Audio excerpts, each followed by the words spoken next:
नमस्कार। बहुत स्वागत है आपका। आप देख रहे हैं ग्रांड ज्योति सीक्रेट। मिथुन राशि वालों, वो कौन से काम हैं जो आपकी लाइफ में बहुत बड़ी परेशानी क्रिएट कर सकते हैं, या फिर वो कौन से काम हैं जिसको करने से बचना चाहिए, वरना आपकी मुश्किलें जीवन की बढ़ सकती है। आज हम आपको आपसे ही मिलवाएंगे। और हालांकि बहुत सारे मिथुन वाले हमसे कहते हैं कि आप सिर्फ हमारी बड़ाई करती हैं, पर हम बड़ाई नहीं करते, बल्कि आपको आपसे ही मिलवाते हैं कि आप में कितनी काबिलियत है, आप में कितनी खूबियां हैं। तो उन खूबियों को पहचानिए और आगे बढ़िए। बुराई करने, आपकी कमियों को निकालने के लिए तो पूरी आपकी आसपास वाले हैं, पूरी दुनिया पड़ी है। अगर हम भी ऐसा करेंगे, फिर आप आगे कैसे बढ़िएगा। हम चाहते हैं आप जीवन में सफल होइए और सकारात्मक सोच के साथ। जो व्यक्ति पॉजिटिव सोचता है वही आगे बढ़ता है, वही सफल भी होता है।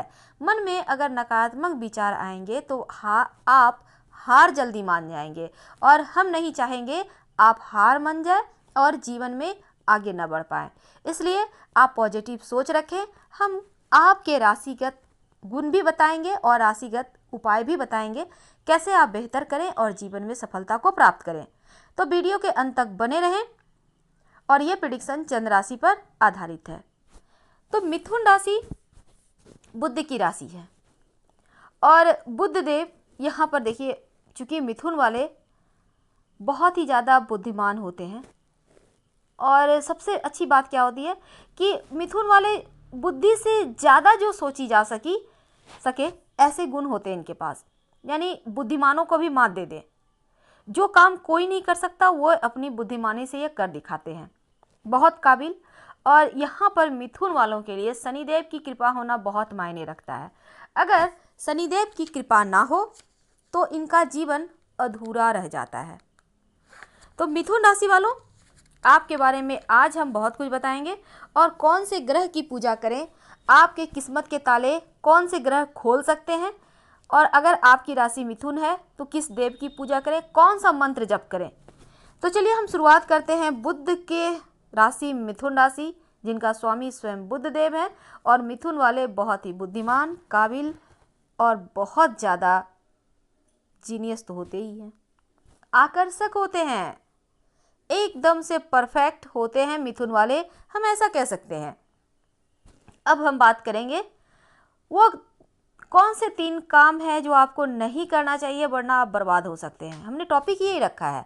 तो काम की जगह चलिए हम आपको सिंपल भाषा में समझाएंगे, क्योंकि हम अगर सीधी तौर पे बोल देंगे तो आपको समझ में नहीं आएगा, फिर आप कहिएगा आपने क्या कहा, हमने कुछ समझ ही नहीं आया हमें।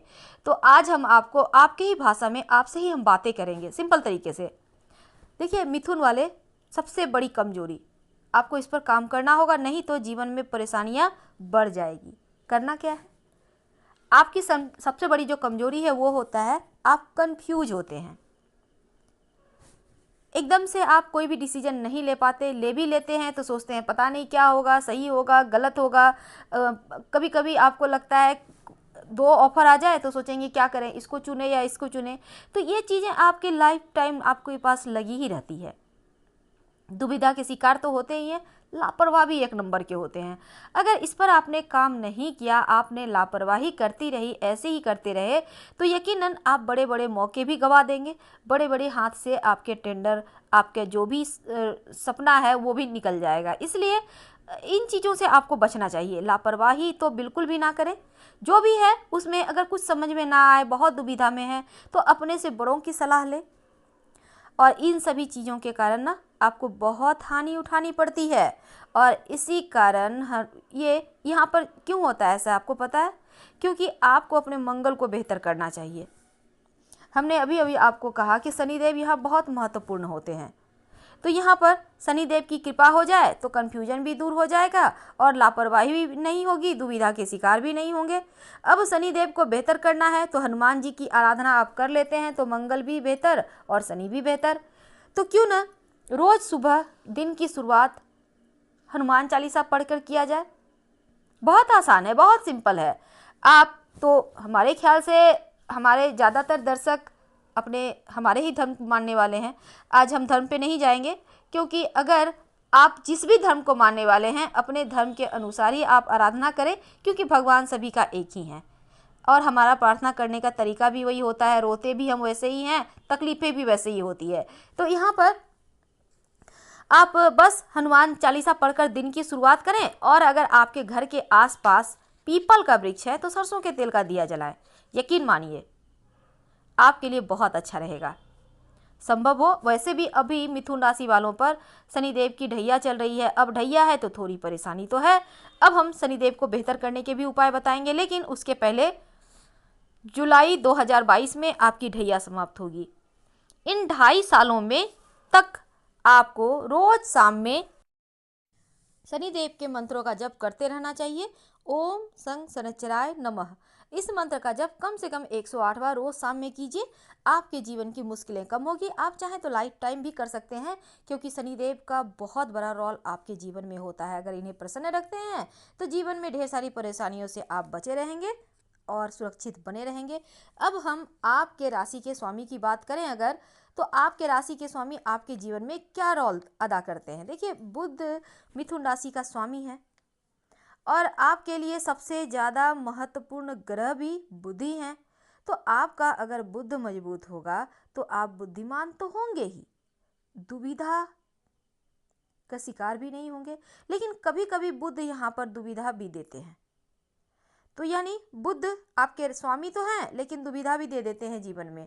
अब इस दुविधा से निकलने के लिए हमने आपको बताया हनुमान चालीसा पढ़ें, और शाम के समय संभव हो तो शनि मंत्र का जप करें। संभव क्या, आपको समय निकाल कर पढ़ना ही होगा। आप अपने ऑफिस में भी बैठे बैठे पढ़ सकते हैं, आप अपने व्यवसाय स्थल पर पढ़ सकते हैं, महिलाएं घर की काम करते करते भी पढ़ सकती हैं, पर खाते खाते मत कीजिएगा, इस बात का ध्यान रखिएगा। अब हम सबसे ज़्यादा जो अहम चीज़ है वो हम आपको बताएंगे कि क्या नहीं करना चाहिए, वरना जीवन में परेशानियां बढ़ सकती हैं। अभी तक हमने आपको बताया क्या करें कि जीवन की परेशानियां खत्म हो जाए, और जीवन की तमाम चीज़ों को बेहतर करने के लिए आप क्या क्या करें। तो चलिए अब हम मुद्दे पर आते हैं, और सबसे पहले तो हम आपको बताते हैं आपकी एक कमजोरी होती है, इसको ठीक करना बहुत ज़रूरी है। आप अपने आप को बुद्धिमान बहुत समझते हैं, क्या ये सच है? अब आप ही बताएंगे हमको, हमें तो पता नहीं। हमने ऐसा बहुत सारे अध्ययन किए हैं, कुंडली भी, तो पता चलता है मिथुन वाले खुद को बहुत बुद्धिमान समझते हैं। पर मत समझिएगा, क्योंकि दूसरों की निंदा करना, दूसरों की कमियां निकालना, अपने आप को बुद्धिमान समझना, ये चीज़ें आपके लिए गड़बड़ कर देती है सारी चीज़ें। तो आपको इन चीज़ों पर काम करना होगा, इन आदतों को संभालना होगा। ये काम आपको नहीं करना होगा, वरना आप बहुत पछताने वाले हैं, बहुत ज़्यादा परेशानी जीवन में आ सकती है। इस कमजोरी को आपको ठीक करना होगा। इसके लिए भी क्या करेंगे, बस हनुमान जी के शरण में रहें, और मीठी चीज़ कम खाइए, यानी मीठी चीज़ के सेवन कम करें, कम मिठाई वगैरह खाइएगा। चाय भी पीते हैं तो थोड़ा कम मीठा के साथ। तो अब हम बात करेंगे दूसरी बात की। ये तो हो गई आपकी सबसे बड़ी कमजोरी, इस पर ठीक कीजिए, इस पर काम कीजिए। और अब हम बात करेंगे, अगर आपके जीवन में, जैसा कि हमने कहा, आप दुविधाओं के शिकार हो जाते हैं, कभी कभी जीवन में आपका करियर आपका सेटल नहीं होता, आप करियर में उन्नति नहीं कर पाते, बहुत लंबे समय से जॉब कर रहे हैं लेकिन आपका प्रमोशन नहीं हुआ है, आप बिजनेसमैन हैं लेकिन आप इतनी दुविधाएं हैं कि बस परेशानी ही परेशानी आ रही है। तब इन तमाम चीज़ों से बचने के लिए बुधवार के दिन अपने दाहिने हाथ की सबसे छोटी उंगली यानी लिटिल फिंगर में कांसे का छल्ला धारण करें, और सोने का छल्ला धारण करने से बचिए जहाँ तक संभव हो। अगर आप चाहते हैं जीवन में तरक्की करें तो सोना धारण करने से बचिए, और कांसे का छल्ला ये भी आपको मिल जाएगा, आप ऑर्डर देंगे तो वो ला देगा दुकान वाला। सोना चांदी की दुकान में भी मिल सकता है, और मिल जाएगा आपको आराम से। तो यहाँ पर इस चीज़ को पहन लें, आप दुविधा के शिकार नहीं होंगे, और फिर आपका जीवन भी स्मूथ चलेगा, बहुत बड़ी परेशानी से आप बच जाएंगे। अब हम सबसे अंत में आपको बताना चाहेंगे, वैसे तो हमने आपको दुविधा की स्थिति से बाहर निकलने के लिए बहुत सारी चीज़ें बताई, लेकिन अब हम एक और बात बताएंगे। अगर मन की दुविधाएं बहुत परेशान कर रही है, हनुमान चालीसा तो पढ़िए ही, धानी रंग और आसमानी रंग का प्रयोग करें, यानी स्काई ब्लू और धानी रंग, शायद पैरोट ग्रीन या फिर सरसों के फूल का कलर मिक्स करके कुछ कलर आता है लाइट में, उसको हम कहते हैं धानी रंग। तो इन कलरों का यूज कीजिए, और सौंफ वगैरह भी खा सकते हैं तो इससे भी आपको फ़ायदा ज़रूर होगा। और कभी भी आप कोई भी महत्वपूर्ण काम करते हैं तो जीवन में आप चाहते हैं कि सफल हो जाए, महत्वपूर्ण काम में आपको सफलता मिले, तब इसके लिए आप क्या करेंगे? घर से निकलने के पहले, कोई भी काम करने के पहले जो आप निकलते हैं ना घर से, एक लोटा में पानी जल ले लें, उसमें एक चुटकी काला तिल डालें और फिर आप इसको किसी भी पौधे में, आपके घर में बहुत सारे पौधे तो होंगे ही, उसमें डाल दीजिए। और याद रखिए, काला जूता और काला पर्स अपने पास रखिए और फिर घर से निकल जाइए। आप जो भी काम करने के लिए जा रहे हैं उसमें सफलता मिलने के परसेंट बढ़ जाएंगे और सफलता आपको खूब मिलेगी। हम आपसे विदा लेना चाहेंगे। पसंद आ रहा हो तो लाइक कर सब्सक्राइब करें। फिर मिलेंगे किसी नए टॉपिक के साथ। हर हर महादेव। धन्यवाद।